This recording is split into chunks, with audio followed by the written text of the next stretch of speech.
kind of familiarity will really help you because when you graduate, if you remember that you won't have your teachers come in to your critiques, you're going to create your own networks to get that feedback on your work. Hi, my name is Sneha Shah and I'm the founder of Curaty. So artists, this one's for you. You have your degree shows coming up, maybe you're just graduating. So I thought I'd put together this video to maybe share some tips for you to get the best head start on your career and make graduating as smooth a ride as possible. So first, before your degree show, what you really want to think about, you still have a couple of months in.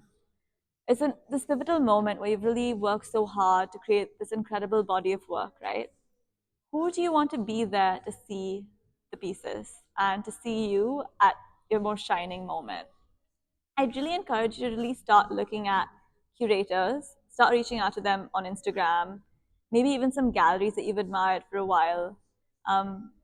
Write to them, start going to their openings, start making yourself part of their network and on their radar, because that kind of familiarity will really help you. Because when you graduate, if you remember that you won't have your teachers to come into your critiques, you're going to create your own networks to get that feedback on your work.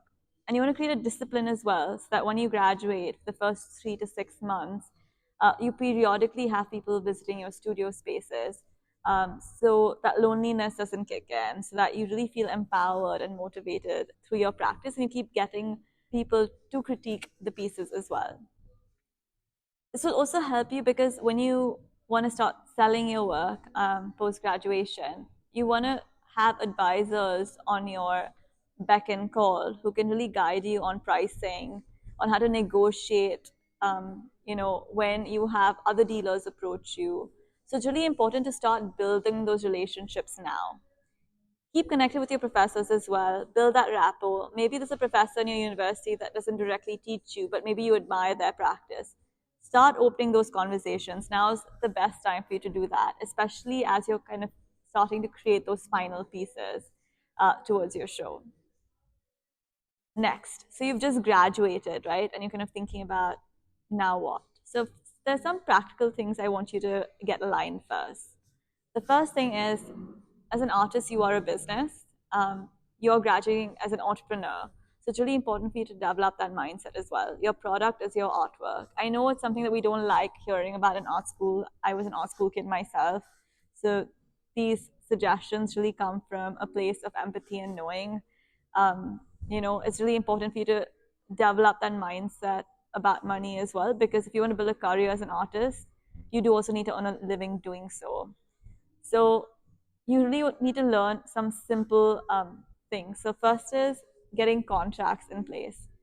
When you sell your artwork, you need to have some kind of contract in place, which essentially says that you have artist resale rights. You want the contract to maybe even include some points about how the artwork can and cannot be used. So for instance, can the artwork be resold? Maybe you want the collector to hold it in their collection for a couple of years at least before they get a chance to resell it. Maybe the third element of it is who owns the copyright of the image, right? So that's traditionally the artist. So you might want to include a point in there saying that while they're buying the artwork, the copyright for the image really stands with you, so they can't use the image of the artwork in any other way. Now, I'm not a lawyer. These are just suggestions. You can definitely talk to a lawyer. Sometimes universities might have access to it. I'm going to put some links below. You can really get a sense of good resources that you can use to help you develop these contracts as well. Now we're going to talk about the financial side of things, right? With any business that you want to transact with, so whether it's kind of you're going to work with a gallery, whether it's directly with a client, when you sell an artwork, you have to generate an invoice. In the UK, at least, there's a very important way of doing this.